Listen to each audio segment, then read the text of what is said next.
Alright, today we're going to Bohol. We're going to look at what's underwater, what's above the ground, and what's in the sky. Let's jump right into the video. Let's go!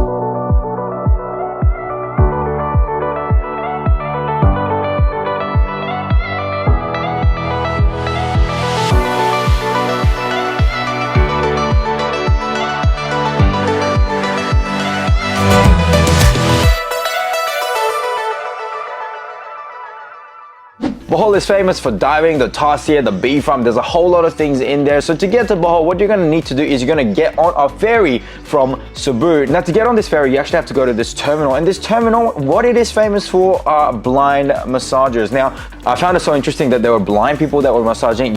Oh, very good. Yes, the massage that they give is fantastic, but it is much, much cheaper, and it does support what we call a marginalized people, unfortunately, in Philippines. But having interacted with them myself, I had such a wonderful experience. So if you do have the pleasure of going to the Cebu ferry port, make sure you receive a service and make sure you tip well as well, because these people are simply wonderful people. So from there, we get on a ferry. The ferry is comfortable. It is not a bumpy ride at all. It's very, very smooth ride. The day that we rode the actual ferry, the weather was absolutely horrendous, but even with the wind and the rain and all the storm, it actually gave us a really, really comfortable ride, meaning that the boat is actually very, very big. They play a fun movie when you're actually on board as well. We didn't ride the business class, we just rode the tourist class, and even that was pretty good. We actually did organize a pickup service beforehand, so when we did arrive in Cebu, the first place that we checked out was Bohol Bee Farm. Yes, you heard it right. This is a farm where they have a lot of bees and they produce a lot of honey, and along with it, there is a restaurant and there's a lot of stores that sell different things. When you're there, you must check out their ice cream as well, because that is really, really delicious. Having a look around the store, we actually found some really, really funny quote, I guess, paraphernalia, so make sure you spend some time there having a few giggles. Everything there seems to be handmade, and the restaurant was amazing. Obviously, we were super tired from the trip. The prices were quite reasonable and the food was very, very clean. And when we were tired, this kind of food was exactly what we needed. The chicken, the soup, it was warm, and the view was absolutely amazing. We got a table just on the cliffside of the beach with a great view to the ocean. So from there, we made a quick drive over to the man-made forest. I feel as the Bohol people have a lot of pride with this forest because it's obviously an endeavor that they have made as a community, and of course it looks absolutely magnificent. Luckily, the forest and the road itself stretches for quite a long distance, so we could actually find a lot of quiet places to take many photos. After that, we made a quick drive over to the tarsiers, which I think is one of the biggest highlights of visiting Bohol. Those tiny animals with massive eyes. And did you know that each of the eyeballs are actually bigger and heavier than the brains that they carry? Initially, I thought the tarsiers were actually bigger than what I thought it really was, but when I actually saw it, it's actually really tiny, and it is super duper cute. And yes, it is the animal from Madagascar. Nope.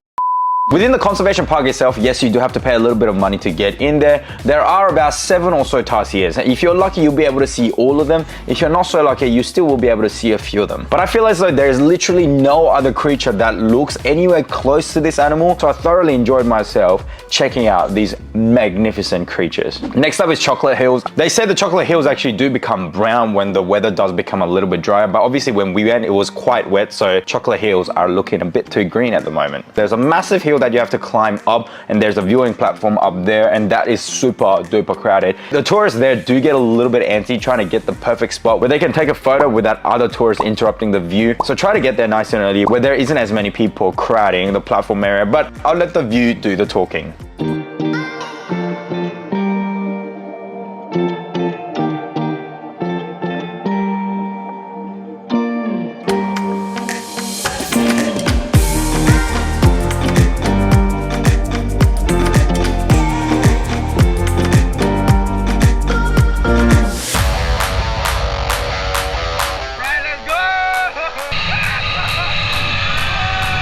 And of course, you guys know that I'm a massive thrill seeker, so I couldn't pass off the chance to actually go check out the zip lines, and it was amazing. In Loboc, you'll have the chance to do your zip lining, and it is one of the highest zip lines I've ever been on. You have to do the Superman position, and the way it works is that you go up one slope, you come down one, and then you go back to your original position. So there's actually 2 zip line rides in it for you. This experience is so good because regardless of how you feel, if you're on this massive high because you're on a trip and you're on a holiday, it's gonna be so much fun for you. If you're tired, if you're sick, it's even better because it's gonna wipe that all away with the exhilaration of being so high up and traveling so fast through the air.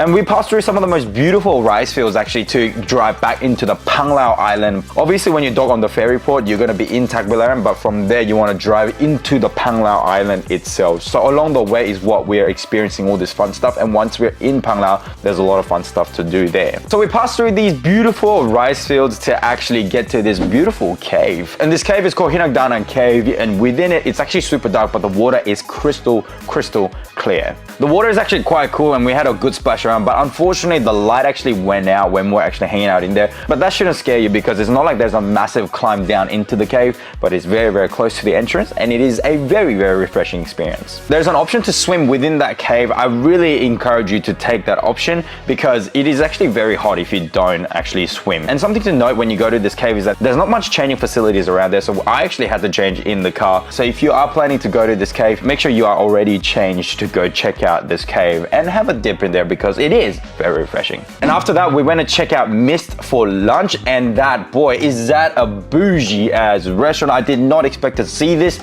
in the middle of Panglao. It is a wonderful setup. If you're not there during lunch, dinner time, best bet you are going to be queuing for a long time. It is one of the most popular restaurants in Panglao, in Bohol, and so I suggest that you go check out their lunch menu. The lunch menu, I think, is the same as the dinner menu. There's a lot of fun drinks and a lot of fun food. One of the things that we ordered was I think it was called fire chicken. And the beauty of that menu item is that they actually bring the chicken out on a skillet and they put on a bit of a show, and I think they drenched it in some alcohol. They light the actual fume so that the whole thing sets on fire, and it's a big show. The cuisine itself is actually quite European and Western cuisine, so I can see why a lot of the tourists within Bohol would enjoy this very much. Now, as somebody who lives in an environment where this kind of food is very common to find, I didn't think too specially of the food. I personally thought it was actually quite mediocre. The big show that was with the chicken, it looked fantastic. Maybe that in itself was a little bit of overselling, because chicken itself was, once again, not bad, but it wasn't the best thing I've ever tasted either. But for the experience of being within Bohol, I think you must go check out Mist, because it is one of the most cleanest food that you can have on the island. And if you are coming from Western countries, maybe this would be a good comfort food for you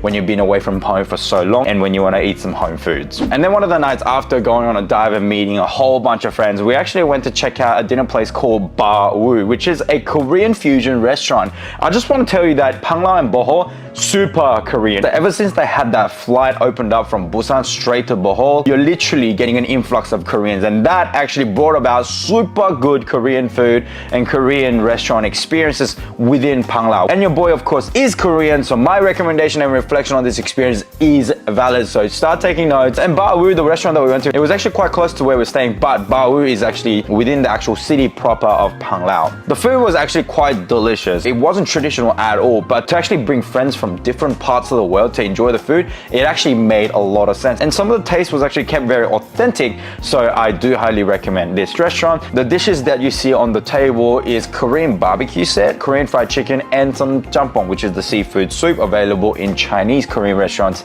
within Korea. I thought the accompaniment of the chips was actually quite interesting, but the meat was actually quite fantastic. And the sauce, very authentic. It is definitely on the more expensive side of the food options available on the island, but it did definitely hit the spot for the evening. Okay, so here comes the highlight of the island itself, and that of course is diving. If you are an avid diver, if you love getting wet in style, you must check out the diving experiences available on the island. So we went to this dive shop directly across from where we stayed, and the people there were simply amazing. And the dive sites that we went to was really good. The prices were really reasonable, and we got to see a lot of fish and animals and a lot of wildlife underwater. Diving in Panglao, it has really good visibility. The water's fantastic, and because of the reef wall, you're going to have very little current. So for beginners and advanced divers altogether, you're going to have lots of fun diving in Bohol. There were a lot of turtles, and yes, we did do a night dive where the wildlife there was just simply amazing once again. The usual dive site isn't known for whale sharks, but a lot of divers who actually dive there for a long time have reported many sightings of whale sharks where they usually go for diving. But Bohol, other than maybe two big species like your turtles and the actual whale shark itself, which is available on a different experience altogether, there is actually such rich wildlife, and you will not be bored of the underwater scenery in Panglao. One of the highlights was definitely checking out the shipwreck. It is quite deep in the water, so make sure you have your advanced licensing before you get there. And of course, once again, this shipwreck has become an absolute teeming ecosystem for a lot of very, very fascinating creatures to live. The highlights were, of course, lionfish and frogfish. And of course, the night dive was amazing. We did see a lot of very unique creatures. You will not have a dull moment when you're diving in the dark. We actually dove about 5 or 6 different dives, so we actually had a lot of fun already, but we picked the last day to actually do something fun, and we actually headed over to the actual whale shark watching tourist area. Now, when I was waiting there, this person offered me some centipede to eat, and I actually tried it. It was nice. It was yummy.